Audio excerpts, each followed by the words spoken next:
Well, today, I'll be honest, I'm having a bit of a hard time feeling emotionally ready to do the video because I'm just heavy-hearted over the situation that came up this morning. Yeah. What time is your other meeting today? 1 o'clock. Okay.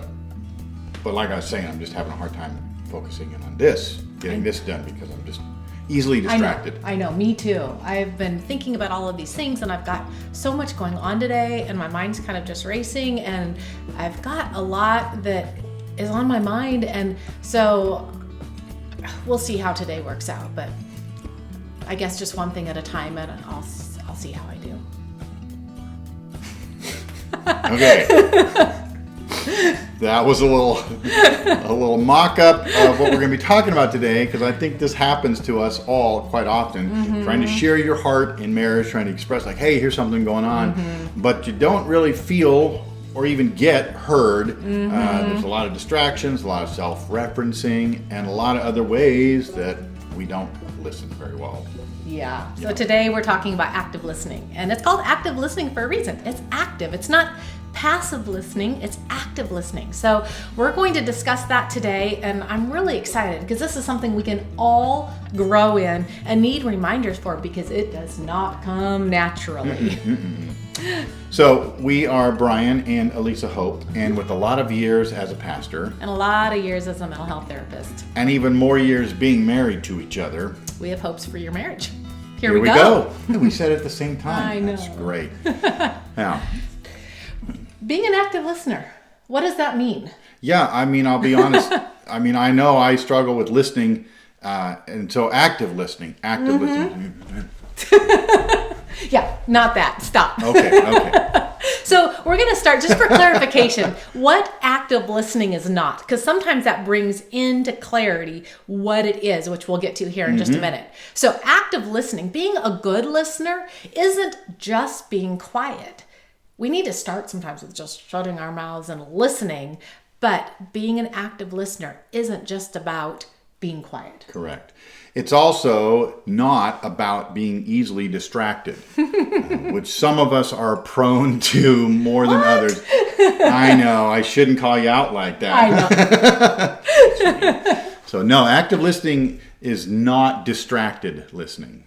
Because somebody here sometimes, well, no, actually we both do, just in different ways. We'll get to that. Yeah. Active listening is not self-referencing. So oftentimes we will think we're being empathetic even. So we mean well. Actually, a lot of times we don't mean well. We're just all about ourselves. And so someone is sharing something and we immediately boomerang it right back to ourselves and our experience and our thoughts. Oh my gosh, that happened to me once. It was so bad. I can't even go into it, but I know. No, I totally get it, because it was it was even worse for me. The me monster. That's self-referencing. Which is so much of a shutdown. Like, I immediately am just like, why did I even try? Yeah. So also active listening is not only taking in the words. There's way more to listen for than just the words. There's body language, there's nonverbal communication, and those are always the more telling ingredients in communication. So it's all about, it's not just taking in the words. So what is it? So active listening, what it is getting, first of all, out of yourself and being present with your spouse. So getting out of your own experience, your own head, like all of the things that we get wrapped up in, and being attuned to and being present with what your spouse is sharing. Yeah. It also is being attentive or tending to eye contact, being attentive in that way. The eyes are a big deal. And so when listening, look at the eyes and really work at not looking at everything else. Now, I will tell you, this is a good opportunity to learn how to be helpful for your spouse if that's a difficulty. I am ridiculously easily distracted by a television anywhere in the room that's on, or music that might be playing. And so Elise has been super gracious to know that maybe we need to change seats in the restaurant, because I will be like this. I'm like, And it's really, really difficult. So know how to ask for help. Like, what would be helpful? Can we just turn this off for a little bit so I can listen to you? Yeah. I get in my own head a lot, and projects, ideas, things that I'm trying to work on, or maybe, recipe, I'm trying to remember things. And so even being able to say, like, you matter, you're important. I don't necessarily say it. That sounds a little cheesy, but because he matters and I want to hear him, I will say, I want to hear that, or I want to listen. Can we wait just a minute? I need to finish figuring this out so that I can listen well. Yeah, that's really good at what it means to be an active listener. Also, staying curious, being curious as you're listening. Again, this is sort of the opposite of self-referencing. It's other referencing and constantly being attentive and listening, like wanting to stay curious and asking those open-ended questions without having an agenda of where you're trying to direct the end result. And it's also reflective listening. Reflective listening is kind of, if we were to zero in, active listening being a bigger topic, and then reflective listening is part of that. And there's so much to reflective listening that is so good. In fact, if you can do this well, you would do a big percentage of what my job is as a mental health therapist, because most of us don't do this well. So this is such an important piece that we're going to do the next episode on it. So Stay tuned. Stay tuned. Stew-tained. We're not going to put that into one word. Stay tuned. Tune in and listen. But reflective listening, just real quick, is reflecting back as if you're a mirror. You're reflecting back to your spouse what it is that you're hearing, what you're wondering, being present with them, and taking all of that into consideration. So those are some things that define what is active listening. So with that, we're going to recreate our little scenario at the beginning, just to example a little bit. Okay. All right. Take 2. All right. Well, I actually am quite distracted today. This is honest. In doing our episode, because I'm just feeling heavy-hearted and very easily distracted by the situation that came up this morning in our life. I'm sorry. Thank you. And I noticed that just in your eyes and the way that you were carrying yourself.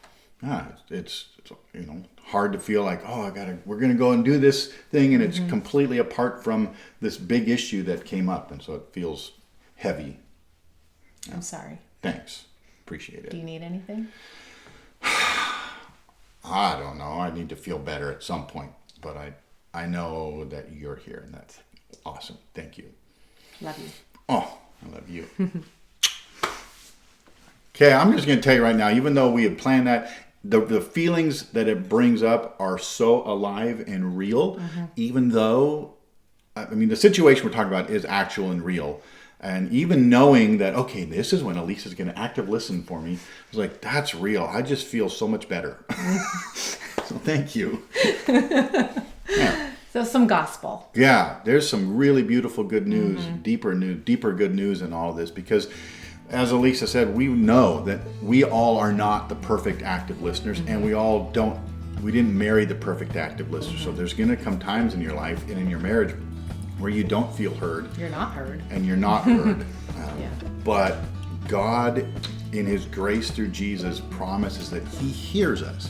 He listens. He actively listens for us. He is attuned to us and attends to our cries. And realizing how good it feels to be listened to, even by your spouse, what good news it is that in Jesus we have God as an active listener. Yeah. He hears what we don't even say.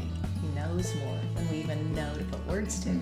And he's right there with his grace and forgiveness when we really fail at active listening. So he's not sitting there holding that over us when we realize, like, wow, I so was not present with my spouse.